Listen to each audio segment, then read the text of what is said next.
Welcome back नाज़रीन। इस वक्त फवाद चौधरी साहब की जानिब से एक बयान सामने आया। वो ये कह रहे हैं कि काबीना के इजलास में उन्होंने बात की, उन्होंने कहा है कि जो इंतखाबी इस्लाहात हैं उसके मुतालिक अपोजिशन से बातचीत जो है वो जारी है, उस पर कुछ आगे डेवलपमेंट भी होने वाली है। लेकिन ऐसे इसी एन मौके पर इलेक्शन कमीशन की जानिब से एक अहम खबर सामने आई है, वो क्या है? अदील बताएं। देखें जी, जिस तरह फवाद चौधरी साहब ने काबीना इजलास के बाद ये बताया ना कि बहुत सारी चीज़ों पर इत्तफाक़ राय हो गया है, इसमें कोई शक नहीं है। इत्तफाक़ राय बहुत सारी चीज़ों में, क्योंकि हमने एक खबर ब्रेक की थी आपके इस प्रोग्राम में, बताया था कि कुछ चीज़ों पर जो है हुकूमत को इस पर एम्बेरसमेंट हुई थी, क्योंकि जब हुकूमत की अपनी लीगल टीम ने ये कह दिया था कि हम इसको फिर डिफेंड नहीं कर पाएंगे।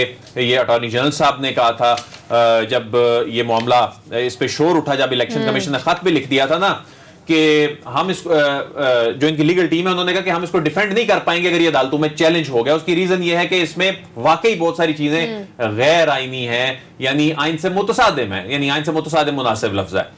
तो उनके हवाले से फिर हुकूमत ने जब खुद इसमें नरमी दिखाई और अपोजिशन के साथ अब बैठ गए हैं, अगरचे अपोजिशन ने दावत दी थी मुज़ाकरात जी, वजीर आज़म साहब ने कहा था कि इनको एंगेज करें, अगरचे ईवीएम बीवीएम पर अभी तक उस तरह से मुकम्मल इत्तफाक़ राय नहीं है, लेकिन जो दीगर शिकायत जिस पे इलेक्शन कमीशन ऑफ पाकिस्तान ने भी इस पर तहफ़्फ़ुज़ात का इज़हार किया था, उस पर हुकूमत मान गई है। चूंकि हुकूमत ने नरमी दिखाई है तो अपोजिशन भी अब साथ बैठने के लिए तैयार हो गई। लेकिन ऐसे में बड़ी खबर यह है कि इलेक्शन कमीशन ऑफ पाकिस्तान की जानिब से ईवीएम और इंटरनेट वोटिंग पर भी बहुत अहम डेवलपमेंट्स जो हैं उनकी जानिब से ये सामने आ रही हैं। इलेक्शन कमीशन गौर ये कर रहा है कि इंटरनेट वोटिंग, बल्दियाती इंतखाबात जो अब शुरू होने जा रहा है सिलसिला, अब पहले कैंटोनमेंट के होंगे, फिर पंजाब के पी के बलोचिस्तान सिंध जहां होने हैं, तो वहां पर ये पायलट प्रोजेक्ट की सूरत में इंटरनेट वोटिंग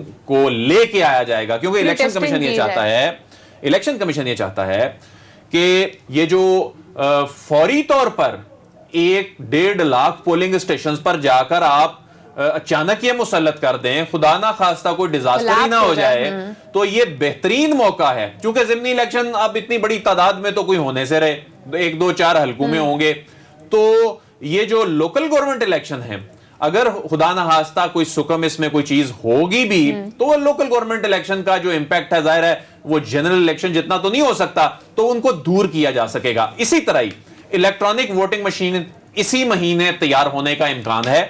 इसी महीने इलेक्ट्रॉनिक वोटिंग मशीन अगर तैयार हो जाती है तो उसके बाद ये जो हो सकता है कि कैंटोनमेंट के इलेक्शन में, जो बल्दियाती इलेक्शन है, उसमें इसका जो इस्तेमाल है, ये इलेक्शन कमीशन की जानिब से बड़ा अच्छा नहीं, इंटरनेट वोटिंग भी और इलेक्ट्रॉनिक वोटिंग भी, अच्छा दोनों। और इसमें ओवर, यानी अच्छा इसमें अब होगा इंपैक्ट क्या है, समंदर पार पाकिस्तानी जो हैं वो इतने बड़े हलके में जो वो जिसमें लाखों वोटर्स होते हैं, उसका तो अपना एक इंपैक्ट है। उन्होंने बैठ के एमपीए को इलेक्ट करना था, अब वो अपने हलके के किसी काउंसलर को, किसी चेयरमैन यूनियन काउंसिल को भी इलेक्ट कर सकेंगे। इस पायलट प्रोजेक्ट के हवाले से समंदर पर पाकिस्तानियों को एक और बड़ी अपॉर्चुनिटी जो है वो मिलने जा रही है। अरे सिद्दीक, लास्ट 2 मिनट से चाहूंगी आप इस पे बात कर लें, ये इसका इम्पैक्ट कितना होगा, और सेकेंडली फाइनली फवाद चौधरी की बात जो उन्होंने की है अगर उसको हम सामने रखें तो फाइनली अपोजिशन और हुकूमत के दरमियान फाइनली किसी बात पर कोई डेडलॉक तो हुआ है,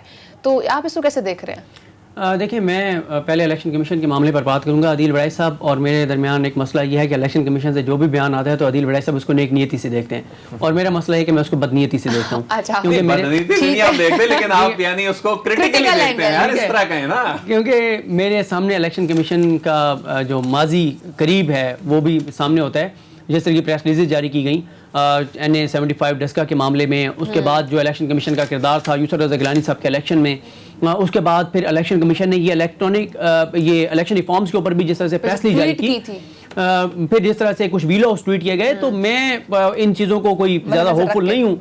अदील वड़ाई साहब जो कह रहे हैं, अगर इलेक्शन कमीशन लोकल ये जो बॉडीज़ के इलेक्शन हैं इनमें अगर इलेक्शन कमीशन ये करवाने जा रहे हैं तो उसका मकसद भी ये होगा कि उसमें इतनी बेज़ाब्तियाँ सामने लाओ, इतनी हाइप क्रिएट कर दो कि ये होगा भाई अगर आम इंतखाबात में आप करवाएंगे तो। नेक नियति के साथ मुझे नहीं लगता इलेक्शन कमीशन ये चाहेगा। उसकी वजह यह है कि इस वक्त इमरान खान के अलावा तमाम पॉलिटिकल पार्टीज इलेक्शन कमीशन के साथ खड़ी हैं, اور ظاہر ہے اس وقت الیکشن کمیشن کے چاروں ممبران انہی دو ادوار میں آئے ہوئے ہیں. تو میرا نہیں خیال کہ الیکشن کمیشن یہ چاہے گا کہ عمران خان جو چاہتے ہیں کہ اوورسیز پاکستانیوں کو ووٹ کا حق دیا جائے یا الیکٹرانک ووٹنگ یہ جو الیکٹرانک مشینیں ہیں ان کے ذریعے الیکشن ہو. الیکشن کمیشن یہ نہیں چاہے گا. اس وقت الیکشن کمیشن ٹرانسپیرنٹ جو ہے وہ رول ادا کرنا چاہیے. ناظرین ٹائم ختم ہو چکا ہے. انشاءاللہ آپ سے کل ملاقات. خیال رکھیے گا. اللہ حافظ.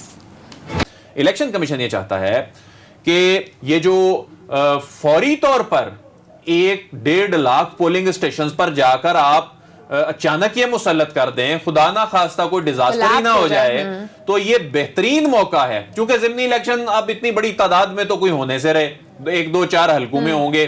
تو یہ جو لوکل گورنمنٹ الیکشن ہیں, اگر خدا نہ خواستہ کوئی سکم اس میں کوئی چیز ہوگی بھی تو وہ لوکل گورنمنٹ الیکشن کا جو امپیکٹ ہے ظاہر ہے وہ جنرل الیکشن جتنا تو نہیں ہو سکتا, تو ان کو دور کیا جا سکے گا. اسی طرح ہی الیکٹرانک ووٹنگ مشین اسی مہینے تیار ہونے کا امکان ہے. اسی مہینے الیکٹرانک ووٹنگ مشین اگر تیار ہو جاتی ہے تو اس کے بعد یہ جو ہو سکتا ہے کہ کینٹونمنٹ کے الیکشن میں جو بلدیاتی الیکشن ہے اس میں اس کا جو استعمال ہے, یہ الیکشن کمیشن کی جانب سے بڑا اچھا نہیں, انٹرنیٹ ووٹنگ بھی اور الیکٹرانک ووٹنگ بھی. اچھا دونوں. اور اس میں اوور یعنی اچھا اس میں اب ہوگا امپیکٹ کیا ہے. سمندر پار پاکستانی جو ہیں وہ اتنے بڑے حلقے میں جو وہ جس میں لاکھوں ووٹرز ہوتے ہیں اس کا تو اپنا ایک امپیکٹ ہے. انہوں نے بیٹھ کے کہ میں نے ایم پی اے کو الیکٹ کرنا تھا, اب وہ اپنے حلقے کے کسی کونسلر کو, کسی چیئرمین یونین کونسل کو بھی الیکٹ کر سکیں گے. اس پائلٹ پروجیکٹ کے حوالے سے سمندر پر پاکستانیوں کو ایک اور بڑی اپرچونٹی جو ہے وہ ملنے جا رہی ہے. ارے صدیق, لاسٹ 2 منٹ سے چاہوں گی آپ اس پہ بات کر لیں, یہ اس کا امپیکٹ کتنا ہوگا, اور سیکنڈلی فائنلی فواد چودھری کی بات جو انہوں نے کی ہے اگر اس کو ہم سامنے رکھے تو فائنلی اپوزیشن اور حکومت کے درمیان فائنلی کسی بات پر کوئی ڈیڈ لاک تو ہوا ہے, تو آپ اس کو کیسے دیکھ رہے ہیں؟ دیکھیں, میں پہلے الیکشن کمیشن کے معاملے پر بات کروں گا. عدیل وڑائی صاحب اور میرے درمیان ایک مسئلہ یہ ہے کہ الیکشن کمیشن سے جو بھی بیان آتا ہے تو عدیل وڑائی صاحب اس کو نیک نیتی سے دیکھتے ہیں, اور میرا مسئلہ ہے کہ میں اس کو بدنیتی سے دیکھتا ہوں.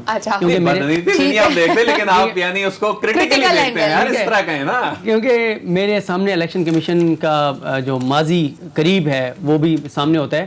جس طرح کی پریس ریلیز جاری کی گئیں NA-75 ڈسکا کے معاملے میں, اس کے بعد جو الیکشن کمیشن کا کردار تھا یوسف رضا گیلانی صاحب کے الیکشن میں, اس کے بعد پھر الیکشن کمیشن نے یہ الیکشن ریفارمز کے اوپر بھی جس طرح سے پریس ریلیز جاری کی, پھر جس طرح سے کچھ ویلوز ٹویٹ کیے گئے, تو میں ان چیزوں کو کوئی زیادہ ہوپ فل نہیں ہوں. عدیل وڑائی صاحب جو کہہ رہے ہیں اگر الیکشن کمیشن لوکل یہ جو باڈیز کے الیکشنز ہیں ان میں اگر الیکشن کمیشن یہ کروانے جا رہا ہے تو اس کا مقصد بھی یہ ہوگا کہ اس میں اتنی بے ضابطگیاں سامنے لاؤ, اتنی ہائپ کریٹ کر دو کہ یہ ہوگا بھائی اگر عام انتخابات میں آپ کروائیں گے تو. نیک نیتی کے ساتھ مجھے نہیں لگتا الیکشن کمیشن یہ چاہے گا. اس کی وجہ یہ ہے کہ اس وقت عمران خان کے علاوہ تمام پولیٹیکل پارٹیز الیکشن کمیشن کے ساتھ کھڑی ہیں, اور ظاہر ہے اس وقت الیکشن کمیشن کے چاروں ممبران انہی 2 ادوار میں آئے ہوئے ہیں. تو میرا نہیں خیال کہ الیکشن کمیشن یہ چاہے گا کہ عمران خان جو چاہتے ہیں کہ اوورسیز پاکستانیوں کو ووٹ کا حق دیا جائے یا الیکٹرانک ووٹنگ یہ جو الیکٹرانک مشینیں ہیں ان کے ذریعے الیکشن ہو. الیکشن کمیشن یہ نہیں چاہے گا. اس وقت الیکشن کمیشن ٹرانسپیرنٹ جو ہے وہ رول ادا کرنا چاہیے. ناظرین ٹائم ختم ہو چکا ہے. انشاءاللہ آپ سے کل ملاقات. خیال رکھیے گا. اللہ حافظ.